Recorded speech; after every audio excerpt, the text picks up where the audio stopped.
Prime Minister Narendra Modi and the King of Bhutan, Gyalpo, will jointly inaugurate Kalachakra Wheel of Time Empowerment, part of the 16-day World Peace Prayer Festival, which began on 4th of November.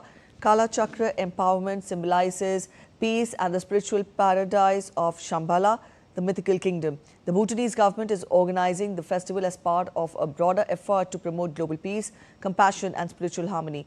The Prime Minister will then leave for India.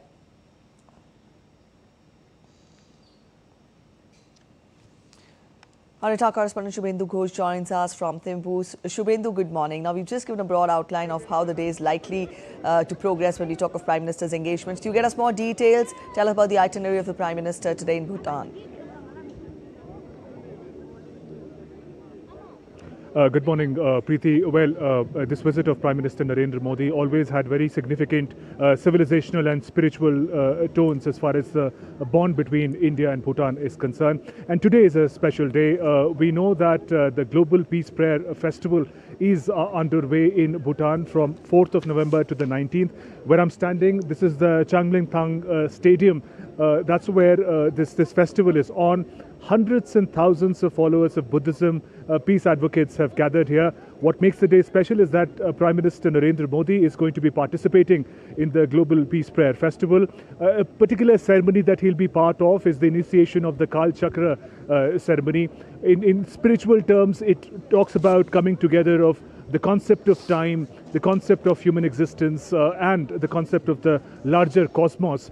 So in that sense, the spiritual tradition, the shared tradition of Buddhism that India and Bhutan share, this is going to be a very, very special demonstration of that. Prime Minister would be participating in this prayer festival.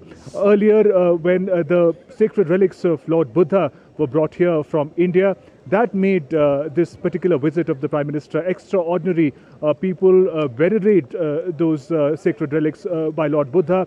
It adds to the celebration of the message of Buddhism, which is peace and harmony. Also, we saw yesterday that the two leaders had in fact invoked and expressed condolences and also sent out a message of solidarity for what happened in Delhi a couple of days back, the blast that happened, the tragedy and the victims. In that sense, the peace, the message of peace and harmony that is going to be sent out today by the leaders of India and Bhutan is going to be very, very significant. All right, that was about today's engagements. But Shubhendu, to what extent would this visit by Prime Minister further strengthen the relationship between India and Bhutan? You talked of how this trip is significant given the way civilization and people-to-people ties will be strengthened. But when we talk of, the two leaders taking the relationship forward, what are the areas which will strengthen the relationship ahead? Right, Preeti, if you reflect on the speeches of the leaders that were delivered yesterday, Prime Minister speaks about how connectivity leads to more opportunities and more prosperity.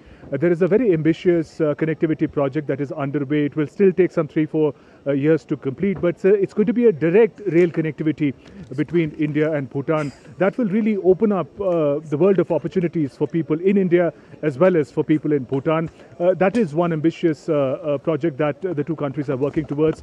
We saw the inauguration of the hydroelectric, the P2 hydroelectric project by the leaders yesterday. That happens to be one of the largest hydropower projects in Bhutan. It is increasing, and the supply of electricity from the hydropower project to India, in fact, has commenced after the inauguration.